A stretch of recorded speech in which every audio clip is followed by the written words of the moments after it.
നമസ്കാരം, ഏവർക്കും study Nifty മലയാളത്തിന്റെ ഡെയിലി മാർക്കറ്റ് ന്യൂസിലേക്ക് സ്വാഗതം. ഇന്ത്യ പാകിസ്ഥാൻ സംഘർഷങ്ങളുമായി ബന്ധപ്പെട്ട് അതിശക്തമായി ഇന്ത്യ വീണ്ടും തിരിച്ചടിച്ചിരിക്കുകയാണ്. വ്യാഴാഴ്ച രാത്രി ജമ്മു കാശ്മീർ മേഖലയിലും പരിസരങ്ങളിലുമുള്ള ഇന്ത്യൻ സൈനിക താവളങ്ങൾക്ക് നേരെ പാകിസ്ഥാൻ നടത്തിയ ഡ്രോൺ മിസൈൽ ആക്രമണത്തിനിടെ സ്ഫോടനങ്ങൾ ഉണ്ടായി. 20 വർഷത്തിനിടയിലെ ഏറ്റവും മോശം ഇന്ത്യ പാകിസ്ഥാൻ ഏറ്റുമുട്ടലായി ഇത് അടയാളപ്പെടുത്തുകയാണ്. 2.5 മണിക്കൂറിലധികം ജമ്മു കാശ്മീർ മേഖലയിൽ സൈറനുകളും ഫ്ലാഷുകളും പ്രത്യക്ഷപ്പെട്ടു. 2 ദിവസത്തെ പോരാട്ടത്തിൽ ഏകദേശം 48 പേർ കൊല്ലപ്പെട്ടു. കൂടാതെ ചൈനയുടെ ഭാഗത്തു നിന്ന് പ്രധാനപ്പെട്ട ഒരു പ്രസ്താവന ഇന്നലെ വന്നിരുന്നു. ഇന്ത്യയും ഞങ്ങളുടെ അയൽക്കാരാണ് എന്നൊരു പ്രസ്താവനയാണ് വന്നത്. ഇതോടെ പാകിസ്ഥാനെ കൈവിടുന്ന ഒരു അവസ്ഥയാണ് ചൈനയിൽ നിന്നുണ്ടായിരിക്കുന്നത്. മാത്രമല്ല, ഇന്നലെ ധർമ്മശാലയിൽ IPL മത്സരം മുടങ്ങുകയുണ്ടായി. പഞ്ചാബ് കിങ്സ് 11 ഡൽഹി ക്യാപിറ്റൽസ് മത്സരമാണ് ഇന്നലെ ഈ സംഘർഷവുമൊക്കെയായി ബന്ധപ്പെട്ട് ഉപേക്ഷിക്കേണ്ടി വന്നത്. ഇനി ഇപ്പോഴത്തെ ഈ ഒരു സാഹചര്യങ്ങൾ നമ്മുടെ സ്റ്റോക്ക് മാർക്കറ്റിനെ എങ്ങനെയാണ് ബാധിക്കുക എന്ന് തന്നെയാണ് നമുക്ക് നോക്കേണ്ടത്. ഇത്തരത്തിലുള്ള സംഘർഷങ്ങൾ നടക്കുന്ന സമയത്ത് നിക്ഷേപകർ സാധാരണയായി പരിഭ്രാന്തിയിലാകുന്നു. ഇത് ഓഹരികൾ വിൽക്കുന്നതിനും, അതായത് ഒരു സെൽ ഓഫിലേക്കൊക്കെ പോകുന്നതിനുള്ള സാധ്യതകൾ കൂട്ടും. ഇപ്പോൾ ഇന്ത്യ വിക്സ് സൂചിപ്പിക്കുന്നതും അത് തന്നെയാണ്. ഏകദേശം 21 മുകളിലായിട്ടാണ് ഇപ്പോൾ ഇന്ത്യ വിക്സ് ഉള്ളത്. അതായത് ഇപ്പോഴത്തെ ഈ ഒരു അസ്ഥിരത വർദ്ധിക്കുന്നു എന്നതിന്റെ സൂചനകൾ തന്നെയാണ് ഇന്ത്യ വിക്സ് സൂചിപ്പിക്കുന്നത്. ഇനി ഇപ്പോഴത്തെ ഈ ഒരു സാഹചര്യത്തിൽ 2-3 മേഖലകൾ നമ്മൾ പ്രധാനമായിട്ടും വാച്ച് ചെയ്യേണ്ടതുണ്ട്. അതിൽ ഒന്ന് പ്രതിരോധ മേഖലയാണ്. പ്രതിരോധ മേഖലയിലെ ചില കമ്പനികൾ നോക്കുകയാണെങ്കിൽ ഗവൺമെന്റിന്റെ അണ്ടറിലുള്ള HAL, ബെൽ തുടങ്ങിയ കമ്പനികൾ ഫോക്കസിൽ വെക്കേണ്ട ഒരു സാഹചര്യമുണ്ട്. ഈ ഡിഫൻസ് സ്റ്റോക്കുകൾക്ക് ഒരു പോസിറ്റീവ് ഇമ്പാക്റ്റ് ആണ് ഉണ്ടാവാനുള്ള സാധ്യതയുള്ളത്. ഇനി ബാങ്കിങ്, ഓട്ടോ, ഇൻഫ്രാ സ്റ്റോക്കുകൾ സാമ്പത്തിക മാന്ദ്യത്തിന്റെ ആശങ്കകൾ കാരണം ഒരു ഇടിവിലേക്ക് പോകാനുള്ള സാധ്യതകളുണ്ട്. ഫോറിൻ പോർട്ട്ഫോളിയോ ഇൻവെസ്റ്റേഴ്സിന്റെ കാര്യത്തിലേക്ക് വന്നാൽ ഇത്തരത്തിലുള്ള അനിശ്ചിതമായ സാഹചര്യങ്ങളിൽ FPIs ഒരു വിൽപ്പന സമ്മർദ്ദം നേരിടുമോ എന്ന് നമുക്ക് കാത്തിരുന്ന് തന്നെ കാണേണ്ടതുണ്ട്. സുരക്ഷിതമായ നിക്ഷേപമായ ഇൻവെസ്റ്റേഴ്സ് ഒരുപക്ഷെ കാണുന്നത് സ്വർണ്ണമൊക്കെ ആയിരിക്കാം.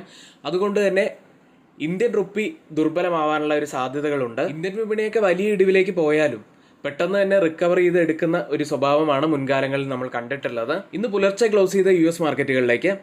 US മാർക്കറ്റുകളെല്ലാം ഇന്നലെ നേട്ടത്തിൽ തന്നെയാണ് ക്ലോസ് ചെയ്തിട്ടുള്ളത്. ഡൗ, S&P 500, നാസ്ഡാക്ക് എന്നിവ 0.5 മുതൽ 1% വരെയുള്ള നേട്ടത്തിലാണ് ഇന്നലെ ക്ലോസ് ചെയ്തത്. യൂറോപ്യൻ മാർക്കറ്റ് ഇന്നലെ മിക്സഡ് ആയിട്ടാണ് ക്ലോസ് ചെയ്തിട്ടുള്ളത്. ക്രിപ്റ്റോ കറൻസിയിൽ ബിറ്റ്കോയിനിലേക്ക് വന്നാൽ $1 ലക്ഷം എന്ന മാർക്ക് വീണ്ടും ബ്രേക്ക് ചെയ്തിരിക്കുന്നു. ഫെബ്രുവരിക്ക് ശേഷം ഇതാദ്യമായാണ് ഈ 1 ലക്ഷം ബ്രേക്ക് ചെയ്യുന്നത്. ഇപ്പോൾ ട്രേഡ് ചെയ്യുന്നത് 1,03,000 എന്ന റേഞ്ചിലാണ്. സ്വർണം ഇന്നലെ 1% ഇടിവ് രേഖപ്പെടുത്തി 71,880 രൂപയിലാണ് പവന് കേരളത്തിലെ സ്വർണ്ണവിലയുള്ളത്. US ചൈന ട്രേഡ് ഡീലുമായി ബന്ധപ്പെട്ട് ഓയിൽ പ്രൈസുകൾ ഇന്നലെ 3% നേട്ടമുണ്ടാക്കി. ഇന്ന് ഗിഫ്റ്റ് നിഫ്റ്റി വലിയൊരു ഗ്യാപ് ഡൗൺ ഓപ്പണിംഗിന് സാക്ഷ്യം വഹിക്കാനാണ് സാധ്യതയുള്ളത്. ഇനി ആർക്കെങ്കിലും നമ്മുടെ പെയ്ഡ് എഡ്യൂക്കേഷൻ ടെലഗ്രാം ചാനലിലോ നമ്മുടെ ഓൺലൈൻ ഓഫ്ലൈൻ ബാച്ചുകളിലോ ജോയിൻ ചെയ്യാൻ താല്പര്യമുണ്ടെങ്കിൽ തൊട്ടുമുകളിൽ നമ്മളിവിടെ ഒരു വാട്സപ്പ് നമ്പർ നൽകിയിട്ടുണ്ട്. ആ നമ്പറിൽ മെസ്സേജ് അയക്കുക. ഇന്നത്തെ വീഡിയോയുടെ ലൈക്ക് ടാർഗറ്റ് 200 ലൈക്കുകൾ തന്നെയാണ്. എല്ലാ സുഹൃത്തുക്കളും ലൈക്ക് ചെയ്യാൻ ശ്രമിക്കുക. ചാനൽ ആരെങ്കിലും സബ്സ്ക്രൈബ് ചെയ്യാൻ മറന്നു പോയിട്ടുണ്ടെങ്കിൽ ദയവ് ചെയ്ത് ചാനൽ കൂടി ഒന്ന് സബ്സ്ക്രൈബ് ചെയ്യുക. ഇന്നത്തെ പ്രധാനപ്പെട്ട കുറച്ച് വാർത്തകളിലേക്ക്. കോർപ്പറേറ്റ് ഡെറ്റ് സെക്യൂരിറ്റികളിലെ വിദേശ പോർട്ട്ഫോളിയോ നിക്ഷേപം, അതായത് FPI നിക്ഷേപങ്ങൾക്കുള്ള മാനദണ്ഡങ്ങൾ RBI ഇളവ് വരുത്തിയിരിക്കുന്നു.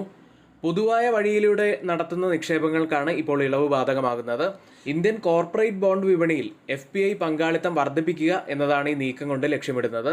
മറ്റൊരു പ്രധാനപ്പെട്ട വാർത്ത കൂടിയുള്ളത്, ഇന്ത്യയുടെ മൊത്തം കയറ്റുമതിയിൽ സേവന കയറ്റുമതിയുടെ പങ്ക് 2025 സാമ്പത്തിക വർഷത്തിൽ 34% 2025 സാമ്പത്തിക വർഷത്തിൽ ഏകദേശം 47% വർദ്ധിച്ചു. സേവന കയറ്റുമതിയുടെ ശരാശരി വാർഷിക വളർച്ച ദശകത്തിൽ 10.3% എന്നാൽ ചരക്ക് കയറ്റുമതി ഒരു സ്തംഭനാവസ്ഥയിൽ തന്നെയാണുള്ളത്. ഏതായാലും ഈ ഒരു വാർത്ത കാരണം ഒത്തിരിയേറെ സെക്ടറുകൾ ഫോക്കസിൽ വരാനുള്ള സാധ്യതകൾ കൂടുതലാണ്. അടുത്തതായി പ്രധാനപ്പെട്ട കമ്പനികളുടെ ക്വാർട്ടർലി ഏർണിംഗ്സിലേക്കാണ്. ആദ്യം ലാർസൺ ആൻഡ് ടൂബ്രോ. നെറ്റ് പ്രോഫിറ്റിൽ 25% വർധനവ് കമ്പനി രേഖപ്പെടുത്തി 5,497 കോടി രൂപയിലാണ് പ്രോഫിറ്റ് ഉള്ളത്. റവന്യൂവിൽ 11% വർധനവ് രേഖപ്പെടുത്തി 74,392 കോടി രൂപയിൽ റവന്യൂ ഉണ്ട്. എബിറ്റയിൽ 13% വർധനവ് രേഖപ്പെടുത്തി. കമ്പനി ഫൈനൽ ഡിവിഡൻഡായി 34 രൂപയാണ് പ്രഖ്യാപിച്ചത്. L&Tയുടെ financial year 2026 guidance, revenue guidance 15% ഗ്രോത്താണ് കാണിക്കുന്നത്. ഓർഡർ ഇൻഫ്ലോയിൽ 10% വർധനവും പ്രതീക്ഷിക്കുന്നു. ഈ ഒരു റിസൾട്ട് എക്സ്പെക്ടേഷനെ എക്സീഡ് ചെയ്യുന്ന റിസൾട്ട് തന്നെയായിരുന്നു.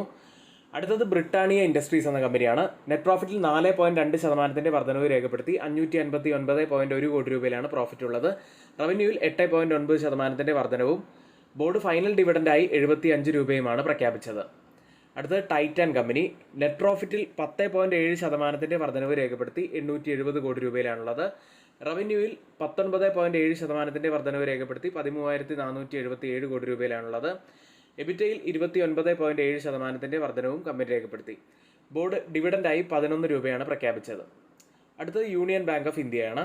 നെറ്റ് പ്രോഫിറ്റിൽ 50.6% വർധനവ് രേഖപ്പെടുത്തി 4,984.9 കോടി രൂപയിലാണ് പ്രോഫിറ്റ് ഉള്ളത്. നെറ്റ് ഇൻട്രസ്റ്റ് ഇൻകത്തിൽ 0.8% വർധനവാണ് ഇയർ ഓൺ ഇയറിൽ രേഖപ്പെടുത്തിയത്. പ്രൊവിഷൻസ് ആൻഡ് കണ്ടിജൻസീസ് ഇപ്പോൾ ഉള്ളത് 1,543.9 കോടി രൂപയിലാണ്. കഴിഞ്ഞ വർഷം ഇതേ കാലയളവിൽ 1,259.6 കോടി രൂപയായിരുന്നു ഉണ്ടായിരുന്നത്.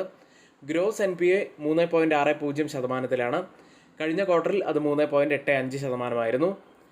അടുത്തത് നല്ല റിസൾട്ട് വന്ന ഒരു കമ്പനി, പ്രോഫിറ്റിൽ വലിയ വർധനവ് രേഖപ്പെടുത്തിയത് ദിലീപ് ബിൽഡ്കോൺ ആണ്. നെറ്റ് പ്രോഫിറ്റിൽ 32 മടങ്ങിൻ്റെ വർധനവാണ് കമ്പനി രേഖപ്പെടുത്തിയത്. 170.8 കോടി രൂപയിലാണ് പ്രോഫിറ്റ് ഉള്ളത്. പക്ഷേ റവന്യൂവിൽ 8% ഇടിവ് രേഖപ്പെടുത്തി 3,096.1 കോടി രൂപയിലാണുള്ളത്. അടുത്തത് നല്ല റിസൾട്ട് കൊണ്ടുവന്നത് MCX ഇന്ത്യ എന്ന കമ്പനി. നെറ്റ് പ്രോഫിറ്റിൽ 54.2% വർധനവ് രേഖപ്പെടുത്തി 135.5 കോടി രൂപയിലാണ് പ്രോഫിറ്റ് ഉള്ളത്. റവന്യൂവിൽ 60.8% വർധനവ് ഇയർ ഓൺ ഇയറിൽ രേഖപ്പെടുത്തി. ബോർഡ് ഫൈനൽ ഡിവിഡൻഡായി 30 രൂപയും പ്രഖ്യാപിച്ചു. അടുത്തത് ബയോകോൺ ആണ്. നെറ്റ് പ്രോഫിറ്റിൽ 154.2% വർധനവ് രേഖപ്പെടുത്തി 344.5 കോടി രൂപയിലാണ് പ്രോഫിറ്റ് ഉള്ളത്. റവന്യൂവിൽ 12.8% വർധനവ് രേഖപ്പെടുത്തി. അടുത്തത് സി എന്റർടൈൻമെന്റ് ആണ്. നെറ്റ് പ്രോഫിറ്റിൽ 15 മടങ്ങിന്റെ വർധനവാണ് ഇപ്പോൾ രേഖപ്പെടുത്തിയത്. 188.6 കോടി രൂപയിലാണ് പ്രോഫിറ്റ് ഉള്ളത്. റവന്യൂവിൽ 0.65% വർധനവും രേഖപ്പെടുത്തി. ഇന്ന് റിസൾട്ട് വരുന്ന പ്രധാനപ്പെട്ട കമ്പനികൾ doctor Reddy laboratories, ABB India, Swiggy, bank of India, Manappuram finance, Birla corporation, Cera sanitary ware, Cholamandal finance holdings, great eastern shipping company, India shelter finance corporation, Jupiter life line hospitals, CE info systems, Motherson Sumi, Navin fluorine international, PTC India, Thermax തുടങ്ങിയവയാണ്. ഇന്ന് F&O സെഗ്മെന്റിൽ ബാനായ സ്റ്റോക്കുകൾ CDSL, Manappuram finance, RBL bank തുടങ്ങിയവയാണ്. ഇനി നമ്മുടെ offline online ബാച്ചുകളിൽ join ചെയ്യാൻ താല്പര്യമുള്ളവർക്ക് തൊട്ടുമുകളിൽ നമ്മൾ കൊടുത്തിരിക്കുന്ന വാട്സ്ആപ്പ് നമ്പറിൽ മെസ്സേജ് അയച്ച് ജോയിൻ ചെയ്യാവുന്നതാണ്. മാർക്കറ്റ് ഇത്തരത്തിൽ വലിയ വോളറ്റൈൽ ആയിരിക്കുന്ന സമയങ്ങളിൽ നമ്മൾ എത്തരത്തിലാണ് മാർക്കറ്റിനെ സമീപിക്കേണ്ടത്, എങ്ങനെയാണ് നമ്മൾ ട്രേഡ് ചെയ്യേണ്ടത്, എന്തൊക്കെ കാര്യങ്ങളാണ് നമ്മൾ പഠിച്ചിരിക്കേണ്ടത്, ഇങ്ങനെ ധാരാളം കാര്യങ്ങൾ നമ്മൾ നോക്കേണ്ടതായിട്ടുണ്ട്. അതിന് ടെക്നിക്കൽ അനാലിസിസും ഫണ്ടമെൻ്റൽ അനാലിസിസും, അതുകൂടാതെ എങ്ങനെ നമ്മൾ ഗ്ലോബൽ മാർക്കറ്റുകൾ വാച്ച് ചെയ്യണം, ട്രേഡിംഗ് വ്യൂ എങ്ങനെ അറിയണം, ട്രേഡിംഗ് വ്യൂ എങ്ങനെ സെറ്റപ്പ് ചെയ്യണം, അങ്ങനെ ധാരാളം കാര്യങ്ങൾ നമ്മൾ പഠിച്ചിരിക്കേണ്ടതുണ്ട്. അത്തരത്തിൽ കൂടുതലായിട്ടുള്ള കാര്യങ്ങൾ എന്തെങ്കിലും അറിയണമെന്നുണ്ടെങ്കിൽ നിങ്ങൾക്ക് ഞങ്ങളുടെ കോഴ്സിൽ ജോയിൻ ചെയ്യാവുന്നതാണ്. അടുത്തതായി ഗ്ലോബൽ മാർക്കറ്റ് സെഗ്മെൻറ്റിൽ FIDA ആക്ടിവിറ്റിയാണ്. ഇന്നലെ മാർക്കറ്റുകൾ വലിയ സെല്ലിംഗ് പ്രഷർ കാണിച്ചപ്പോഴും 2008 കോടി രൂപയുടെ ബൈയിങ് FIS ഇന്നലെ നടത്തി. DIS ആവട്ടെ 596 കോടി രൂപയുടെ സെല്ലാണ് ഇന്നലെ ഇന്ത്യൻ മാർക്കറ്റിൽ ചെയ്തത്. ഇനി ഇപ്പോൾ ഓപ്പൺ ചെയ്തിരിക്കുന്ന ഏഷ്യൻ മാർക്കറ്റുകൾ മിക്സഡ് ആയിട്ടാണുള്ളത്.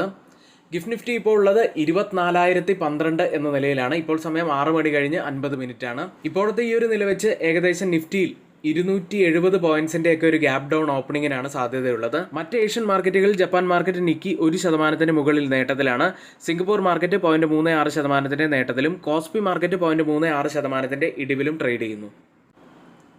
ഓയിൽ പ്രൈസുകളിലേക്ക്. US ചൈന ട്രേഡ് ടോക്കുകൾ ഈ ശനിയാഴ്ച നടക്കും എന്ന് ഒഫീഷ്യലായിട്ടുള്ള കൺഫർമേഷൻ ലഭിച്ചതോടെ ഇന്നലെ ഓയിൽ പ്രൈസുകൾ 3% നേട്ടമുണ്ടാക്കി. ബ്രന്റ് ഫ്യൂച്ചേഴ്സ് ഇപ്പോൾ ട്രേഡ് ചെയ്യുന്നത് $62.89 പെർ ബാരൽ എന്ന നിലയിൽ 0.43% ഇടിവിലാണ്. WTI ഉള്ളത് $59.59 പെർ ബാരൽ എന്ന നിലയിൽ 0.15% നേട്ടത്തിൽ ട്രേഡ് ചെയ്യുന്നു. ഇന്ന് നമ്മൾ നിഫ്റ്റിയിലും ബാങ്ക് നിഫ്റ്റിയിലും ശ്രദ്ധിക്കേണ്ട ഏറ്റവും പ്രധാനപ്പെട്ട കുറച്ച് കാര്യങ്ങളിലേക്കാണ്. നിഫ്റ്റി 24,273 140 പോയിന്റ്സ് ഉയർന്നാണ് ക്ലോസ് ചെയ്തിട്ടുള്ളത്. നിഫ്റ്റി 24,447 എന്ന ഹൈ ടച്ച് ചെയ്തെങ്കിലും ഹയർ ലെവലിൽ നല്ല സെല്ലിംഗ് പ്രഷർ ഉണ്ട് എന്നത് വീണ്ടും നമുക്ക് കാണാൻ കഴിഞ്ഞു. അപ്സൈഡിൽ 24,450 മുതൽ 24,550 വരെയുള്ള സോൺ വളരെ പ്രധാനപ്പെട്ടത് തന്നെയാണ്. അപ്സൈഡിൽ കൂടുതൽ ഓപ്പൺ സ്ട്രൈക്ക് ചെയ്തിരിക്കുന്ന ഒരു സ്ട്രൈക്ക് 24,500 ആണ്. ഇനി ഇന്ത്യ പാകിസ്ഥാൻ സംഘർഷത്തോടനുബന്ധിച്ച് വലിയൊരു ഗ്യാപ് ഡൗൺ ഓപ്പണിങ്ങിനാണ് ഇന്ന് നമ്മൾ സാക്ഷ്യം വഹിക്കാൻ പോകുന്നത്. നിഫ്റ്റി അത്തരത്തിലാണെങ്കിൽ ഒരു പ്രധാനപ്പെട്ട സോണിനരികെയായിട്ടായിരിക്കും ട്രേഡ് ചെയ്യുക.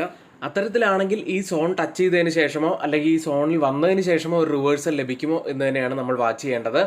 ഇനി ഒരുപക്ഷെ ഒരു കൺസോൾട്ടേഷനുള്ള സാധ്യതകളും അവിടെ നമുക്ക് കാണാൻ കഴിയും. ഇനി നിഫ്റ്റിയുടെ ഇപ്പോഴത്തെ ഒരു അവസ്ഥ നോക്കിയാൽ 5 ഡേ EMAയ്ക്ക് താഴെയായിട്ടാണ് ഇന്നലെ ക്ലോസ് ചെയ്തിട്ടുള്ളത്. ഇനി ഇന്ന് വലിയ ഗ്യാപ് ഡൗൺ ഓപ്പണിംഗ് ആണെങ്കിൽ ഒരുപക്ഷെ 5, 10, 20 EMAകൾക്ക് താഴെയായിട്ടായിരിക്കും നിഫ്റ്റി ട്രേഡ് ചെയ്യുക. ഇനി ഡൗൺ സൈഡിൽ ഒരു ക്രൂഷ്യൽ ആയിട്ടുള്ള സപ്പോർട്ട് കൂടി ആവാൻ സാധ്യതയുള്ളത് 23,800 ആണ്. ഇനി മാക്സിമം ഓപ്പൺ ഇൻട്രസ്റ്റ് രേഖപ്പെടുത്തിയ കോൾ സൈഡിലെയും പുട്ട് സൈഡിലെയും സ്ട്രൈക്കുകളിലേക്ക് 25,000-ലാണ് കൂടുതൽ ഓപ്പൺ ഇൻട്രസ്റ്റ് രേഖപ്പെടുത്തിയിരിക്കുന്ന ആദ്യത്തെ സ്ട്രൈക്ക് ഉള്ളത്. അതിനുശേഷം 24,400 സ്ട്രൈക്കിൽ, അതിനുശേഷം 24,500 സ്ട്രൈക്കിലുമാണ്. പുട്ട് സൈഡിൽ കൂടുതൽ ഓപ്പൺ ഇൻട്രസ്റ്റ് രേഖപ്പെടുത്തിയിരിക്കുന്ന ആദ്യത്തെ സ്ട്രൈക്ക് 24,000, അതിനുശേഷം 23,800 സ്ട്രൈക്ക്, അതിനുശേഷം 23,500 സ്ട്രൈക്കിലുമാണ്. ഓപ്പൺ ഇൻട്രസ്റ്റ് ഡാറ്റ പ്രകാരം ഒരു ക്രൂഷ്യൽ ആയിട്ടുള്ള സപ്പോർട്ട് ആവാൻ സാധ്യതയുള്ളത് 23,800-ഉം സപ്പോർട്ട് ആവാൻ സാധ്യതയുള്ളത് 24,400-ഉമാണ്. അടുത്തതായി change in open interest data പ്രകാരം കോൾ സൈഡിലും പുട്ട് സൈഡിലും വന്ന വ്യത്യാസങ്ങളാണ്. 24,150 സ്ട്രൈക്കിൽ 206% വർധനവ് പുട്ട് സൈഡിൽ കാണാം, ലോങ് ബിൽഡപ്പാണ്. കോൾ സൈഡിൽ 11% മാത്രം വർധനവ്, ഒരു ചെറിയൊരു ഷോർട്ട് ബിൽഡപ്പ്. 24,100 സ്ട്രൈക്കിൽ 93% വർധനവ് പുട്ട് സൈഡിൽ ലോങ് ബിൽഡപ്പ്. കോൾ സൈഡിൽ 9% ഇടിവ്, ഒരു ഷോർട്ട് കവറിംഗ് ആണ് കാണുന്നത്. 24,200 സ്ട്രൈക്കിൽ 14% വർധനവ് പുട്ട് സൈഡിൽ ലോങ് ബിൽഡപ്പ്, 18% വർധനവ്, ഒരു ഷോർട്ട് ബിൽഡപ്പ് കോൾ സൈഡിൽ കാണാം. പക്ഷേ ഇങ്ങനെയൊക്കെ ആണെങ്കിലും ഇന്ന് കൂടുതൽ മുൻതൂക്കം വരിക കോൾ സെല്ലേഴ്സിന് തന്നെയായിരിക്കും. ബാങ്ക് നിഫ്റ്റിയിലേക്ക് 54,365-ൽ 245 പോയിന്റ്സ് ഇടിഞ്ഞാണ് ബാങ്ക് നിഫ്റ്റി ഇന്നലെ ക്ലോസ് ചെയ്തിട്ടുള്ളത്. ബാങ്ക് നിഫ്റ്റി നമ്മൾ പറഞ്ഞിട്ടുള്ള ക്രൂഷ്യൽ ആയിട്ടുള്ള സപ്പോർട്ട് സോൺ ബ്രേക്ക് ചെയ്തിട്ടുണ്ട്. ഇനി ഡൗൺ സൈഡിൽ നമ്മൾ ശ്രദ്ധിക്കേണ്ടത് ആ ഒരു സപ്പോർട്ട് ട്രെൻഡ് ലൈൻ തന്നെയാണ്. ആ ട്രെൻഡ് ലൈൻ ബ്രേക്ക് ചെയ്യുകയാണെങ്കിൽ ഒരുപക്ഷെ 52,514 പിന്നീട് പ്രധാനപ്പെട്ട ഒരു സപ്പോർട്ട് ആവാനുള്ള സാധ്യതയുണ്ട്. ഇനി ബാങ്ക് നിഫ്റ്റിയിൽ നമ്മൾ ശ്രദ്ധിക്കേണ്ട മറ്റൊരു പ്രധാനപ്പെട്ട കാര്യം കൂടിയുള്ളത് 20-ഡേ EMA ഉള്ളത് 23,900 റേഞ്ചിലാണ്. ബാങ്ക് നിഫ്റ്റിയിൽ ഈ ഒരു ലെവൽ കൂടി ബ്രേക്ക് ചെയ്യാനുള്ള സാധ്യതകൾ ഇന്ന് കൂടുതലാണ്. മാക്സിമം ഓപ്പൺ ഇൻട്രസ്റ്റ് റൈറ്റ് ചെയ്ത സ്ട്രൈക്കുകൾ നോക്കുകയാണെങ്കിൽ ഒരു സപ്പോർട്ട് ആവാൻ സാധ്യതയുള്ളത് 53,000-ഉം റെസിസ്റ്റൻസ് ആവാൻ സാധ്യതയുള്ളത് 55,000-ഉമാണ്. ഇപ്പോഴത്തെ യുദ്ധഭീതിയിൽ തന്നെയാണ് ഇന്ത്യ വിക്സ് ഉള്ളത്. 21 എന്ന റേഞ്ചിലാണ് ഇന്നലെ ക്ലോസ് ചെയ്യുന്നത്. 10% ഇന്നലെ ഉയർന്നത്. 10.01 എന്ന നിലയിൽ 10.22% ഉയർന്നാണ് ഇന്നലെ ക്ലോസ് ചെയ്തിട്ടുള്ളത്. ഇപ്പോഴത്തെ ഇന്ത്യ പാകിസ്ഥാൻ സംഘർഷവുമായി ബന്ധപ്പെട്ടിട്ടുള്ള ടെൻഷനുകൾ തന്നെയാണ് ഇന്ത്യ വിക്സ് ഉയരാനുള്ള കാരണമായിട്ട് കാണുന്നത്. മറ്റൊരു കാര്യമുള്ളത്, ആർക്കെങ്കിലും നമ്മുടെ പെയ്ഡ് എഡ്യൂക്കേഷൻ ടെലഗ്രാം ചാനലിൽ ജോയിൻ ചെയ്യാൻ താല്പര്യമുണ്ടെങ്കിൽ തൊട്ടുമുകളിൽ നമ്മളിവിടെ ഒരു വാട്സപ്പ് നമ്പർ നൽകിയിട്ടുണ്ട്. ആ നമ്പറിൽ മെസ്സേജ് അയച്ച് നിങ്ങൾക്ക് ജോയിൻ ചെയ്യാവുന്നതാണ്. ഇനി സ്റ്റുഡൻസിന് നമ്മുടെ വാട്സപ്പ് ഗ്രൂപ്പിൽ ജോയിൻ ചെയ്യാവുന്നതാണ്. ഫ്രീ വാട്സപ്പ് ഗ്രൂപ്പാണ്. കമൻറ്റ് ബോക്സിൽ നമ്മൾ അതിൻ്റെ ലിങ്ക് പിൻ ചെയ്തിട്ടുണ്ട്. ടെലഗ്രാമിൽ കൊടുക്കുന്ന എല്ലാ എഡ്യൂക്കേഷണൽ വ്യൂസിൻ്റെ അപ്ഡേറ്റുകൾ നമ്മൾ അവിടെയും പോസ്റ്റ് ചെയ്യാറുണ്ട്. ഇനി ആർക്കെങ്കിലും പുതിയൊരു ഡിമാറ്റ് അക്കൗണ്ട് ഓപ്പൺ ചെയ്യണമെന്നുണ്ടെങ്കിലും ഡിസ്ക്രിപ്ഷൻ ബോക്സിൽ നമ്മൾ അതിൻ്റെ ലിങ്ക് നൽകിയിട്ടുണ്ട്. ഇന്ന് ഇവിടെ ഷെയർ ചെയ്തിരിക്കുന്ന ഏറ്റവും പ്രധാനപ്പെട്ട കാര്യങ്ങൾ ഏറ്റവും ഓതറൈസ്ഡ് ആയിട്ടുള്ള സൈറ്റുകളായ Money Control, Mint, Reuters, CNBC, Financial Express തുടങ്ങിയ മാധ്യമങ്ങളിൽ നിന്നാണ് എടുത്തിരിക്കുന്നത്. മറ്റുള്ളവയെല്ലാം നമ്മുടെ വ്യൂസ് മാത്രമാണ്, ഒരിക്കലും അത് റെക്കമെൻഡേഷൻ അല്ല. എങ്കിൽ ഇന്നത്തെ ഈ വീഡിയോ ഇവിടെ പൂർത്തിയാവുന്നു. ഏവർക്കും നന്ദി.